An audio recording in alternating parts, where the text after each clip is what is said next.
After chapter 4, where Kierkegaard is addressing the question of the contemporary follower, he asks a question, whether the past is more necessary than the future, or has the possible by becoming actual become more necessary than it was? He's going to take a little break here since he was playing around with the idea of time and things happening and kind of asks for a different sort of question of, just because it happened, did it have to happen that way? Is there a trajectory that is inescapable, or is it just kind of random that it happened? So he has a little pause. He's got a little interlude here where he's going to address that.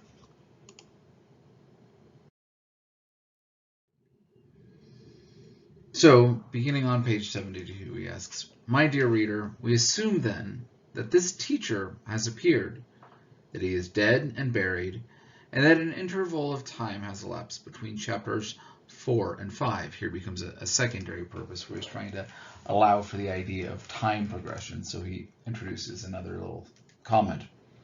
Also, in comedy, there must be an interval of several years between two acts. To suggest this passage of time, the orchestra sometimes plays a symphony, or something similar in order to shorten the time by filling it up. In a similar manner, I too have thought to fill the intervening time by pondering the question set forth. How long the intervening period should be is up to you, but if it pleases you, then, for the sake of earnestness and jest, shall we assume precisely 1843 years have passed? Now, notice obvious time here that Kierkegaard is writing this work in the middle of the 1800s. So here we have this, obvious connection there, right? You see then that for the sake of the illusion, I ought to take plenty of time, for 1843 years is an uncommon allowance of time, which will quickly place me in a predicament opposite to that which our philosophers find themselves. And time usually permits nothing more than to give a hint, a predicament opposite to that which the historians find themselves, to whom time, not the subject matter, leaves in the lurch. Therefore, if you find me rather prolix, repeating the same thing about the same thing, you must please consider that it is for the sake of an illusion, and that you presumably will forgive me my prolixity, an account for which is far different from the more satisfying way you presume that I let myself think that this matter definitely required consideration.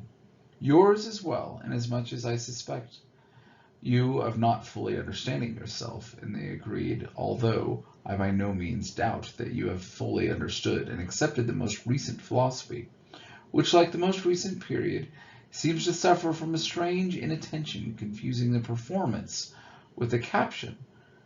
For who was confusing the performance with the caption was ever so marvelous, or so marvelously great, as the most recent philosophy and the most recent period in captions?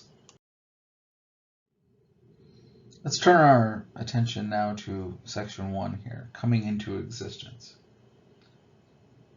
He begins this section with a simple question. How is that changed which comes into existence? What is the change of coming into existence? What is the change in existence versus non-existence? It may seem trivial. You might say it exists. But here we're opening the door to a huge panoply of different philosophers and their discussions on this. Is there a difference between the idea and the thing itself? The thing in itself and what's understood as it? Between being and essence and existence? We can quickly throw in discussions with Plato, Aristotle, Aquinas, Anselm, obviously, in his ontological argument. What's the difference of coming into existence? What difference does that make? What change is it? And then, of course, this is going to trickle back to our earlier discussions in chapter 2 and elsewhere of what sort of change is there between not to be and to be? Continuing, he says, what is the change of coming into existence? All other change presupposes the existence of that in which change is taking place, even though the change is that of ceasing to be in existence. Not so with coming into existence. For if that which comes into existence does not in itself remain unchanged in the change of coming into existence, then the coming into existence is not this coming into existence, but another. And the question leads us to a transition from one genus to another. So we have this question of change, of coming into existence. If an object changes when it comes into existence, then it isn't fundamentally the same object. And therefore, it's not just an object which comes into an existence.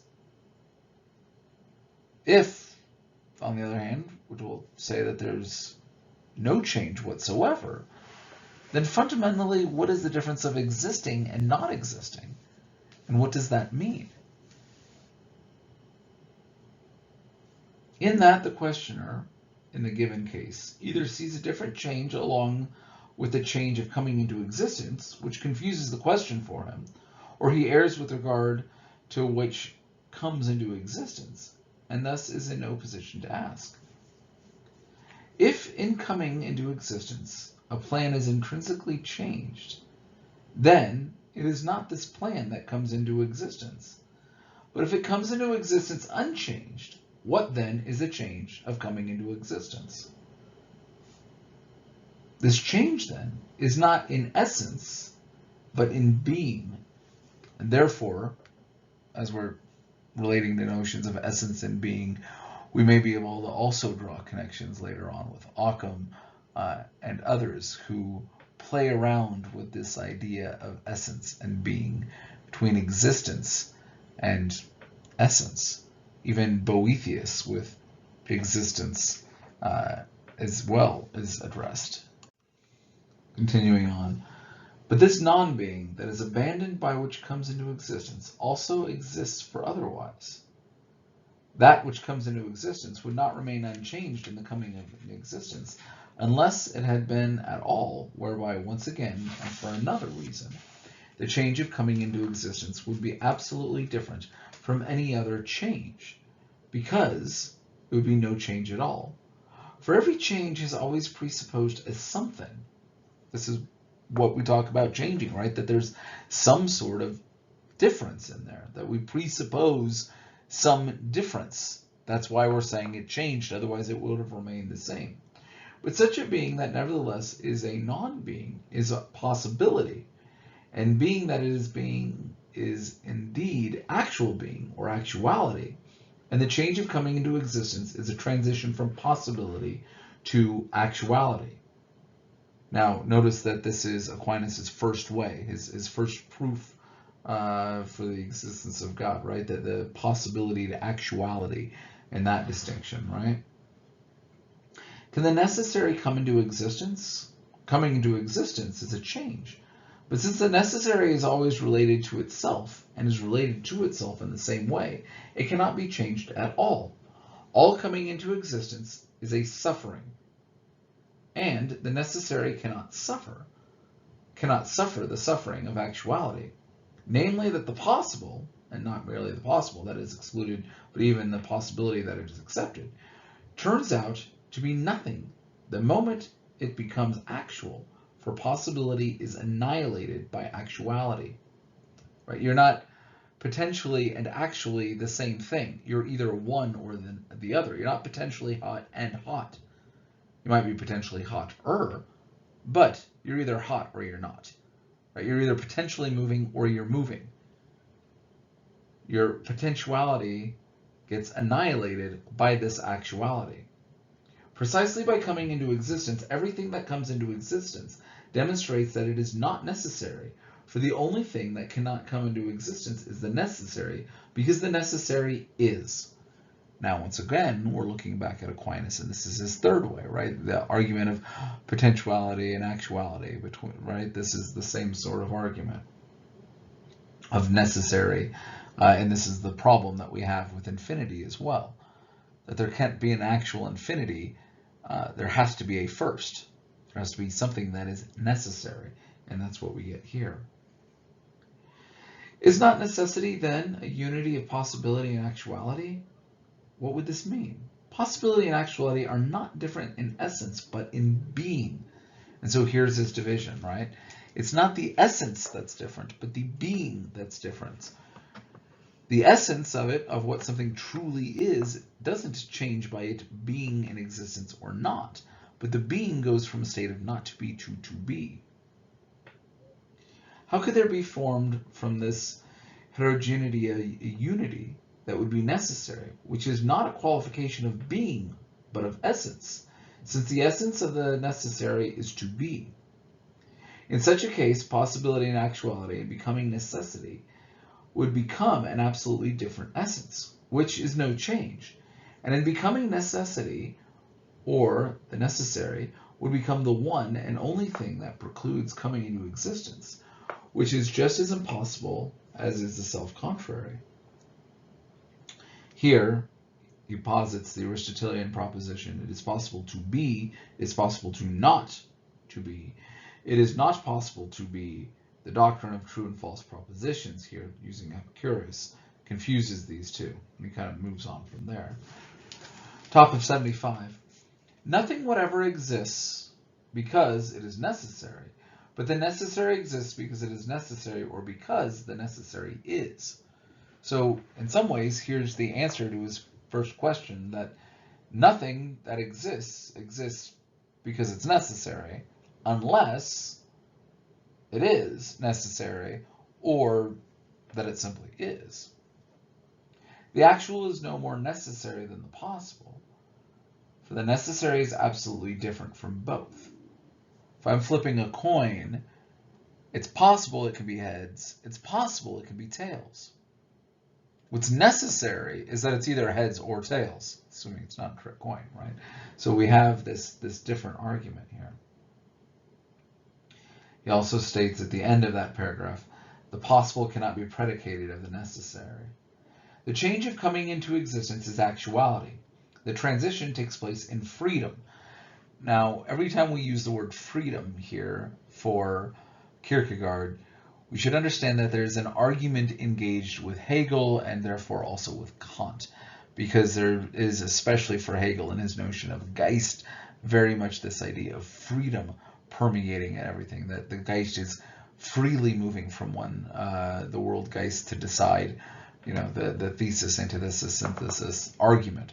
So we can always, anytime you just see the word freedom, think this is a slight reference, if nothing else, to a larger argument of Hegel's philosophy. But he states that no coming into existence is necessary, not before it came into existence, for then it cannot come into existence, and not after it has come into existence, for then it is not come into existence. And here we're also seeing a different sort of argument against Hume as well. And Hume's idea of all that you see is actuality, right? There's no cause and effect in all of this argument that's wrapped in there, that the sun is as likely to not rise tomorrow as it is able to rise tomorrow. And you can draw an argument, a direct conflict with this one as well. And again, all coming into existence occurs in freedom, a reference to Hegel, not by way of necessity. Nothing coming into existence comes into existence by way of a ground, but everything by way of a cause. Also, Hume, right? We have both of them here. Every cause ends in a freely acting cause. The intervening causes are misleading in that the coming into existence appears to be necessary.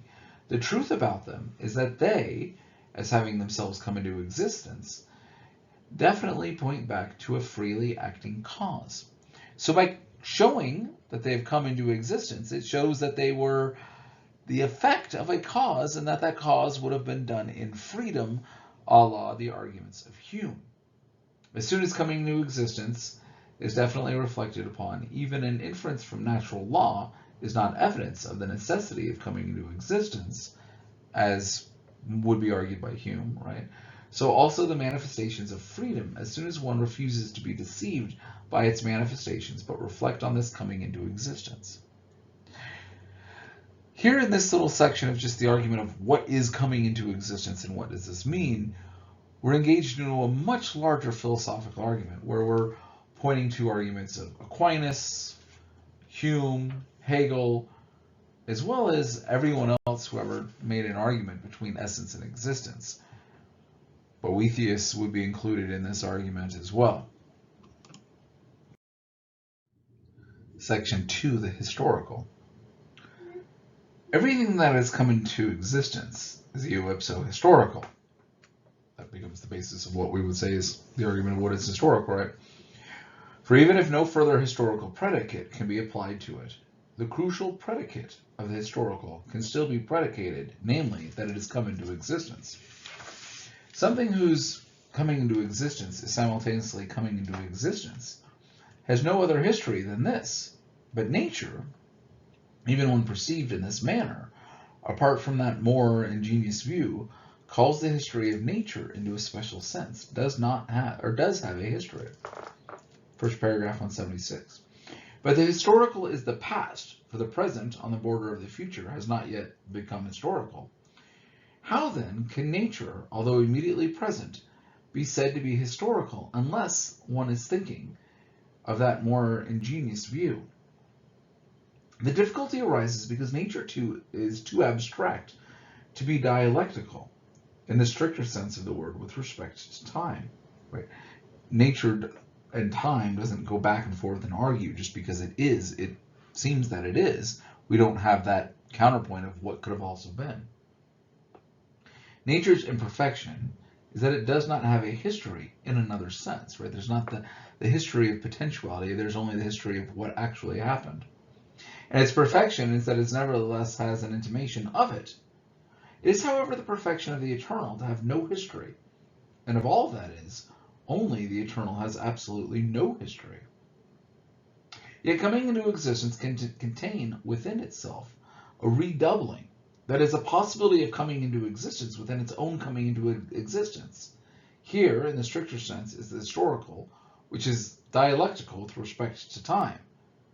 The coming into existence, it can come into existence, and therefore, if time comes into existence, then now we have this dialectic, right? The coming into existence that here is shared with the coming into existence of nature is a possibility, and a possibility that for nature, it is whole actuality. But the distinctively historical coming into existence is nevertheless within a coming into existence. This must be grasped securely at all times. The more special historical coming into existence comes into existence by way of a relatively freely acting cause, which in turn definitively points to an absolutely freely acting cause. Now, this is arguments made by Hegel in his distinction of nature and all of this acting and freedom. It is also, as I mentioned earlier, going back to Boethius. Boethius famously argued about notions of free will and how this is also attached to the historical coming into existence. Just because something happened, does that mean that it's not free? Could it have happened otherwise? Do we not have free will if there's a God who sees what our actions will be? To go to a different sort of argument made by Boethius. And Boethius says that doesn't eliminate your freedom. Just because your outcome was known doesn't eliminate your freedom in that decision. And that's roughly where we're going with Kierkegaard on this argument as well. That it could have happened otherwise in potentiality. In actuality, it happened as thus. And that there is no potential difference between coming into existence as far as any sort of change, that there's no coercion. And once again, we get to this notion of freedom, which is essential for both Hegel's philosophy and going back to Boethius as well. Part 3, the past. What has happened and cannot be undone. Thus, it cannot be changed, stated by Crispus the Stoic. It has happened. It can't be changed. We can't do anything about the past. If I rolled the dice and it fell on a 4, it's a 4. Can't be changed. I can't change it to a 2 or a 3 or a 5 because that event has already happened. It is past. It's there. Is this unchangeableness the unchangeableness of necessity? That is the question. Was there another option? Could it have not gone on a 4? Was my rolling the dice even an option? Or was that simply fated, as it were? The unchangeableness of the past is brought about by a change. So the past is itself a change. There's a change of events that is taking place. Right? What is this change? The change of coming into existence. But an unchangeableness such that it does not exclude all change.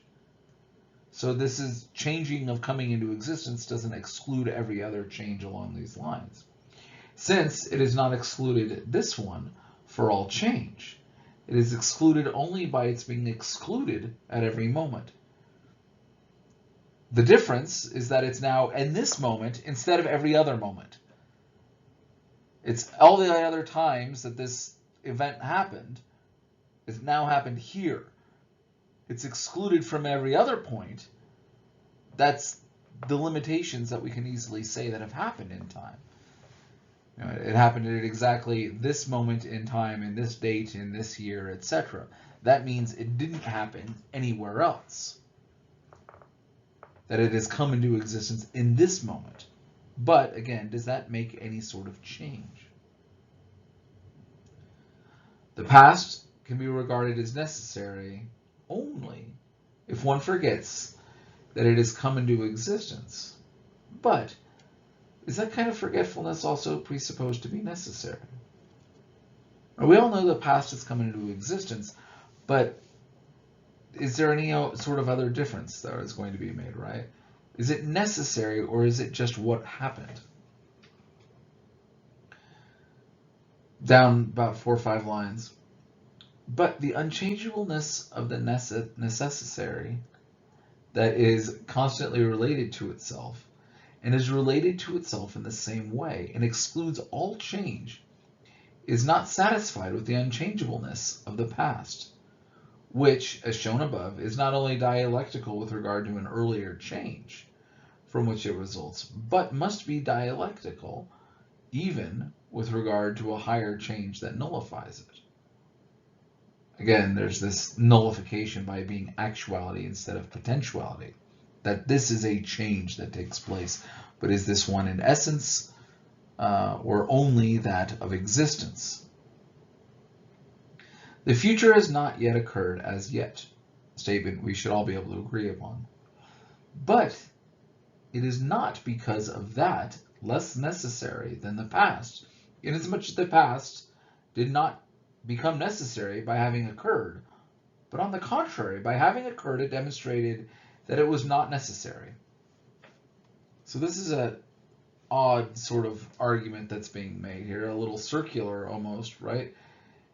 That the past, by coming into existence, showed that it was not necessary, not that it was necessary,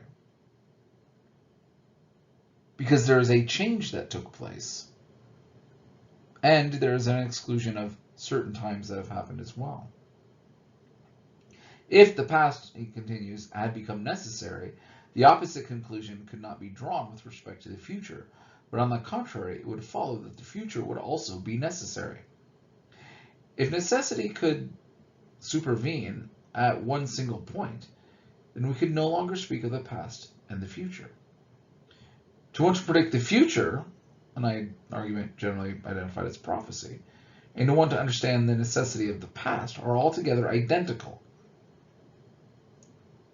To want to know the future and to want to know the past is the same.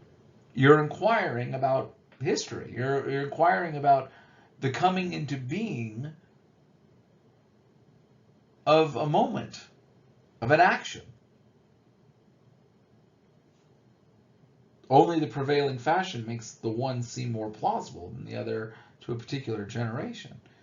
There's not advocating for notions of time travel, but to understand one and the other, he says, is roughly the same thing. The same process is taking place. Forward or backward gaze doesn't make any difference. What you're looking at from a philosophical standpoint, to be coming into being, if it's the past, present, or the future, is the same act. So this will also impact our discussion of how could it be deemed necessary or not. The past has indeed come into existence. Coming into existence is this change that we were speaking about in freedom of becoming actuality. From potentiality to actuality, and this is done in freedom. Therefore, arguments for free will from Boethius and Augustine and others can be maintained as well. But there is indeed this change. If the past had become necessary, then it would not belong to freedom anymore, that it belongs to that which has come into existence. Freedom would then be in dire straits, something to laugh about and to weep over, since it would bear responsibility for what it didn't belong to, would bring forth the necessary and devour, and freedom itself would be an illusion, and coming into existence no less an illusion. Freedom would become witchcraft, and coming into existence a false alarm. If there is no freedom that is taking place in this, then everything is destined, and then everything is necessary, past, present, and future. And he says this is just an untenable option. And the past, by coming into existence, has already shown that it's not necessary, because it could have not come into existence. It just did. That there is a change, although what this change is was the discussion that I already addressed. Part 4, the apprehension of the past. Nature as spatial determination exists only immediately. The nature that you see around you is only something that you sense immediately. It's your sense perceptions about your exact surrounding world. So again, we can look at the arguments of those people who look at the world around them and notions of apprehension. We could look at Abelard and Boethius, Descartes, and others, and their notions of sensing and apprehension, and what exists around them and what you pick up on with your senses. Even Hume, to some extent, could be addressed here.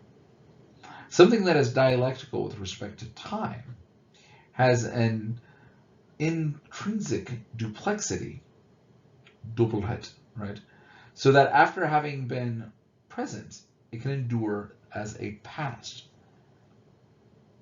Moments are odd in that they change. It was the future, it has occurred, and now it is the past. And there is a changing in this of coming into existence and going out of existence. The distinctively historical is perpetually the past. Everything in the history is always in the past.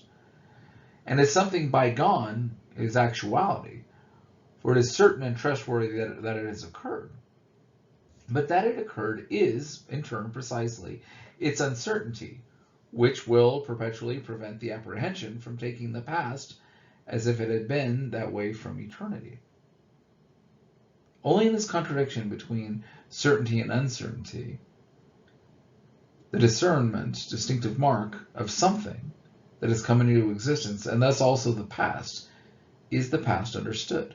We only understand the past because it had moved from potentiality to actuality. That's how we know that it happened. Understood in any other way, the apprehension has misunderstood itself in its object, that is, the thing that has come into existence, the object of apprehension. Any apprehension of the past that thinks to understand it thoroughly by constructing it has only thoroughly misunderstood it. The past is not necessary inasmuch as it has come into existence. It did not become necessary by coming into existence, that this would be a contradiction, because there was a time when it wasn't, therefore, if it was necessary, it always would have been. And it becomes even less necessary through any apprehension of it.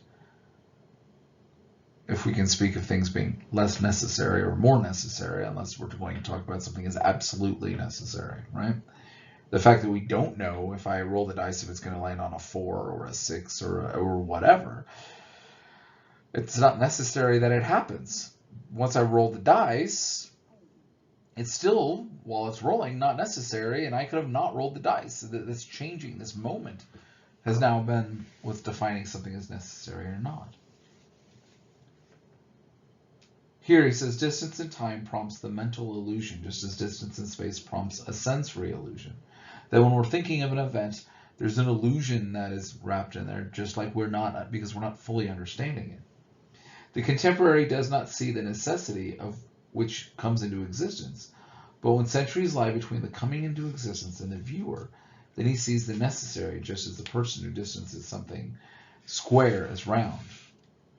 When you're stepping back and looking at things from a distance, it's going to change your perspective and what you would think about that event. Continuing on page 80. Knowledge of the present does not confer necessity upon it. Foreknowledge of the future does not confer necessity upon it. Boethius. This is essentially Boethius' argument about free will. That you have free will even if God has foreknowledge of it, or just if there's foreknowledge of an event, it doesn't change the freedom that could have taken place with it, that it is still this same shift, right? Knowledge of the past does not confer necessity upon it, for all apprehension, like all knowing, has nothing from which to give. One who apprehends the past, historical philosopher, is therefore a prophet in reverse. That he is a prophet simply indicates that the basis of the certainty of the past is the uncertainty regarding the same sense as there is an uncertainty regarding the future, the possibility out of which could not possibly come forth with necessity. For it is necessary that necessity would precede itself, therefore it would have already existed. And this is an argument based from Leibniz, he's saying. If the philosopher wonders over nothing whatsoever, and how, except by a new kind of contradiction, could it occur to anyone to wonder over necessary construction, then he as eo ipso has nothing to do with historical. For whether coming to existence is involved, which is indeed involved in the past, there the uncertainty, which is the uncertainty of coming into existence, of the most certain coming into existence, can express itself only as a passion worthy of and necessary to the philosopher. This here is borrowing from Plato and Aristotle. Even if what has come into existence is most certain, even if wonder wants to give its stamp of approval and advance by declaring that if this had not occurred, it would have been fabricated, even if the passion of wonder is self-contradictory, if the fool itself and the falsity ascribes to necessity to what has come into existence, the very word method, as well as the concept inadequately indicates, the progress implied here is teleological. It's got an end. It's got a direction that it's pointing to. But in any progress of this sort, there is, in each moment, a pause, which is the pause of coming into existence, the pause of possibly proceeding, because the telos, the end or the goal, is outside. If only one way is possible, then the telos is not outside, but is in the progress itself. Indeed, it is behind it as the progress of immanence. So the coming into existence shows that it's coming into existence, that it has an end. The end is that of existence, that it could have possibly not been, but that must have been directed by something from the outside. And here we can also go back to Aquinas and his fourth and fifth way, notions of governance of the world, etc. Right? That if it's inside itself, then it is immanent, then it's already here, then its existence is already something that is manifest. Down next paragraph on 81 there. Immediate sensation and immediate cognition cannot deceive. Here's a nice pushback against some of the arguments that might be made by Hume and Kant and others of whether or not you see things. And we're getting an immediate sighting of the, hey, I'm much closer to Descartes than I am to others, right? This alone indicates that the historical cannot become the object of sense perception or of immediate cognition, because the historical has in itself that very elusiveness. It is the elusiveness of coming into existence. Right? This is the whole nut of the argument, right? Here's the whole thing of what we're looking for. It's elusive to try to understand what is by what it is. It's this act of coming into existence. In relation to the immediate coming into existence, all elusiveness whereby that which is most firm is made dubious. We now know that it is because it has happened, but again, that doesn't speak to its being necessary. For example, when a perceiver sees a star, the star becomes dubious for him the moment he seeks to become aware that it has come into existence, right? This is not what you're doing when you're looking at stars. You're not trying to say that has come into existence. You're just seeing its existence. It is just as if reflection removed the star from its senses.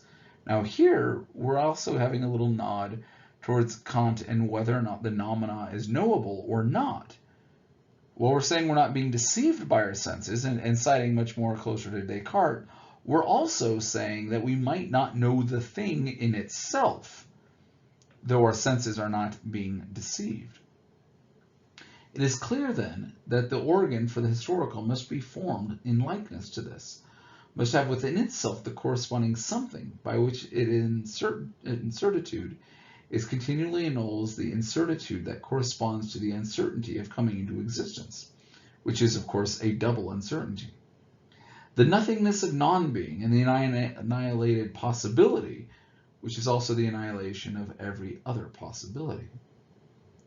Once we know that something has come into existence, we know that it has been because it has happened. And therefore, it's no longer in a sense of possibility, it's in a sense of actuality. And all possibility is lost because it actually is. And this is what it is. This is precisely the nature of belief. For continually present as the nullified in the certitude of belief is the incertitude that in every way corresponds to the uncertainty of coming into existence. Thus belief believes what it does not see. It does not believe that the star exists for that it sees, but it believes that a star has come into its existence. And so here you could actually make an argument that he's saying that there's no belief in God in the traditional sort of sense, right? That you're making the belief not in the existence, but that it has come into existence. And so how does this work with something as mighty as God or as the unknown if it has always not existed or existed in one way, right? That you always didn't know about it until it has come into being. Paragraph down on 82. Immediate sensation and cognition cannot deceive. Looking towards Kant here. It is important to understand this in order to understand doubt, in order through to assign belief its place. However strange it may seem, this thought underlies Greek skepticism.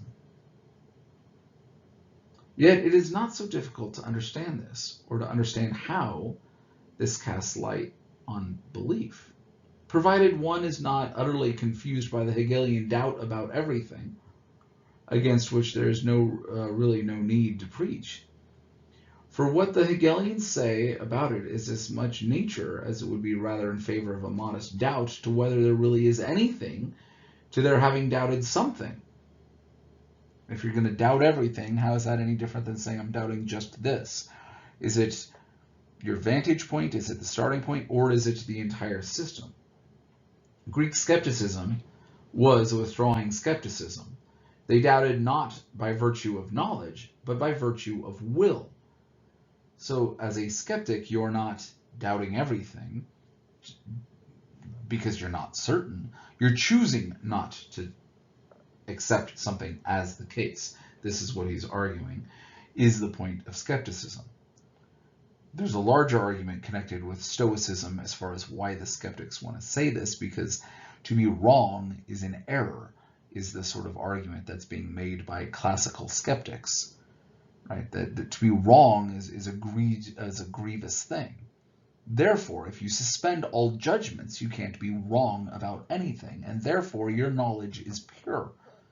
This is the skeptical argument. This implies that doubt can be terminated only in freedom by an act of will, something every Greek skeptic would understand, inasmuch as he understood himself, but he would not terminate his skepticism precisely because he willed to doubt. We must leave that up to him. But we must not lay at his door this stupid opinion that one doubts by way of necessity, as well as an even more stupid opinion that if it were not the case, doubt could be terminated. That this is not just oh, I'm doubting and I'm not thinking about it, right? Or that's your starting point. This is a philosophical choice for the skeptics. There's a reason, and this is a rational argument for the skeptics to say. The Greek skeptic did not deny the correctness of sensation and immediate cognition, but said error has an utterly different basis. It comes from the conclusion I draw. If I can only avoid drawing conclusions, I shall never be deceived. Right? If I don't have a conclusion as to what this means, then I'm not deceived. Then I have still rational understanding of the world around me.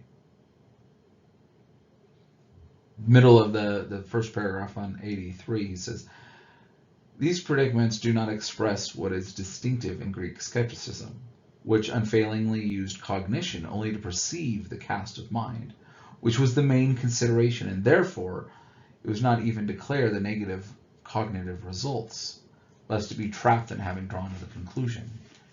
In contrast, beginning of the next paragraph, it is now readily apparent that belief is not a knowledge, but an act of freedom, an expression of will.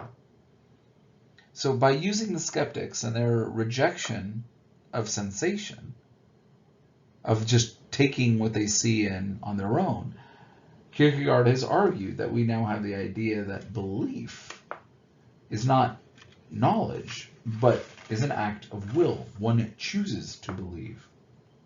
It believes the coming into existence, and it has annulled itself the incertitude that corresponds to the nothingness of which is not. It believes, and thus, and so, and that which is come into existence has annulled in itself the possible how of which has come into existence, and without denying the possibility of another, thus and so, and thus and so, in which has come into existence is nevertheless most certain for belief.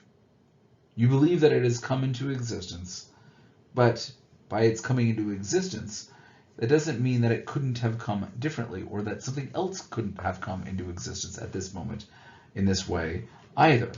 So this becomes the argument and the position that's being made there. 84, about 8 or so lines down. The conclusion of belief is no conclusion, but a resolution, and thus doubt is excluded.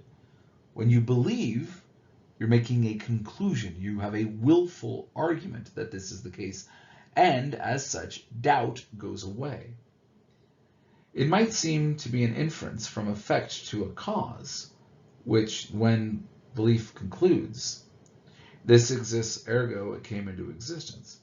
But this is not entirely true, and even if it were true, one must remember that the cognitive inference is from cause to effect, or rather from ground to consequent. That we're making a logical conclusion from the effect to the cause, right? From ground to consequence. 5 more lines. But if belief decides on this, then the doubt is terminated. In the very moment the balances of neutrality of doubt are terminated, not by knowledge, but by will. Again, this is an act of choice, an act of choosing. Belief is the opposite of doubt, he says 4 lines down. Belief and doubt are not two kinds of knowledge that can be defined in continuity with each other. From neither of them is a cognitive act, and they are opposite passions. Belief is a sense for coming into existence, and doubt is a protest against any conclusion that wants to go beyond immediate sensation and immediate knowledge. The doubter, for example, does not deny his own existence, but he draws no conclusion, for he does not want to be deceived. This is, again, classical skepticism.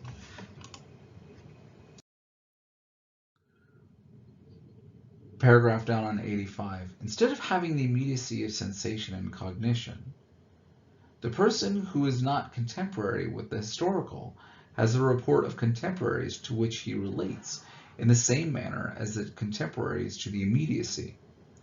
The immediacy of the report, down 4 lines, that is, the report is there, is the immediate present, but the historical character of the present is that it has come into its existence, and the historical character of the past is that it was present by having come into its existence.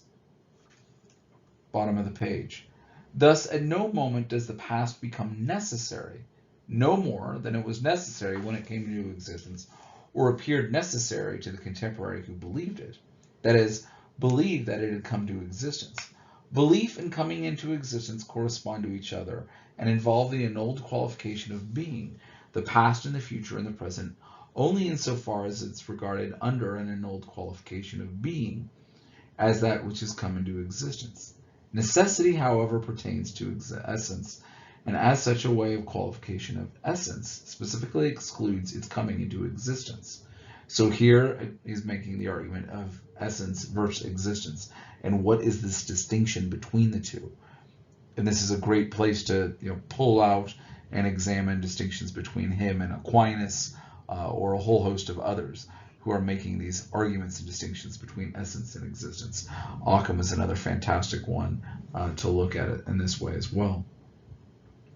As soon as one who comes later repeats that it has come into existence, which he does by believing in it, he repeats the possibility regardless of whether there may or may not be more specific conceptions of this possibility. That once you say it is the case, now you have excluded the argument that it is not the case as an act of will, as an act of choosing. And this is what you do in the process.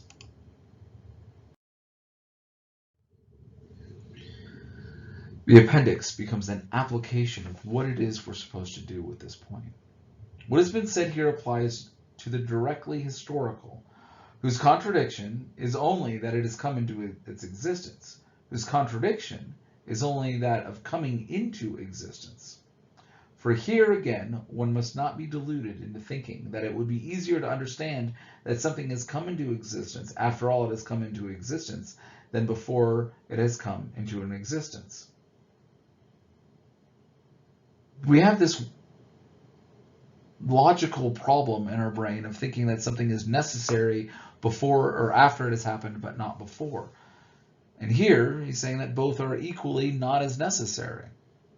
That we just know that one has happened and then the next one will happen, but the difference is only perspective, not in arguments of necessity. The little footnote says here the word contradiction must not be taken in the volatile sense in which Hegel has misled himself and others to miscast contradiction itself, namely that it is the power to produce something. He's saying that that's not what a contradiction is doing. 87, 4 lines down. But the historical fact, the content of our poem, has a unique quality in that it is not a direct historical fact, but a fact based upon a self-contradiction, which adequately shows that there's no distinction between an immediate contemporary and someone who comes later, because face to face with the self-contradiction and the risk entailed in assenting to it, immediate contemporaneity is no advantage at all. That this becomes the premise of the argument, that being contemporary doesn't add anything to it. One does not have faith that the God exists, eternally understood, even though one assumes that the God exists. Right? That this is an act of belief, that faith becomes this leap that's going to be done, that it's not an act of will purely spoken. That is improper use of language. Socrates did not have faith that the God existed. What we may know about the God, he attained by recollection. And for him, the existence of the God, who is by no means something historical. So, right, Socrates didn't choose to do this. It was simply a recollection. There's no will and volition involved with it. Whether his knowledge of the God was quite imperfect compared with the knowledge of the one who, as assumed, received the condition from the God himself, does not concern us here, because faith pertains not to essence, but to being. And the assumption that the God exists defines him eternally, not historically.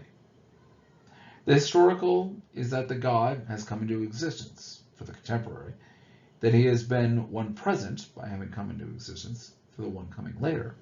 But precisely here is the contradiction. In the immediate sense, no one can become contemporary with this historical fact. but because it involves coming into existence, it is an object of faith. It is not a question here of the truth of it, but assenting to the gods having come into existence, whereby the god's eternal essence is inflicted into the dialectical qualification of coming into existence. There becomes this leap of faith. It's not just looking at it, but your idea here is that it has come into existence, that this is the push, this is the argument that wants to be done. Concluding on 88, about 5-6 lines down. Every time the believer makes this fact an object of faith, he makes it historical for himself. He repeats the dialectical qualifications of coming into existence. So when one has faith in it, in the coming into existence, now it has come into existence for them. And now the eternal has become temporal. It has come into existence for that individual, and therefore it is there. This is the act that's being done, and now you're a contemporary to it.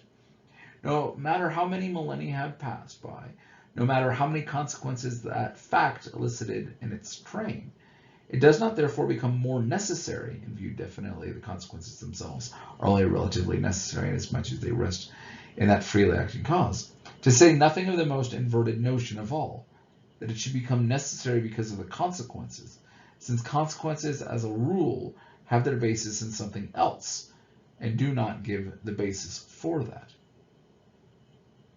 No matter how many preparations for the fact, no matter how many hints and symptoms of its coming contemporary, or as a predecessor saw, the fact that it was not necessary when it came into existence, that is, that fact is no more necessary as future than it is necessary as past.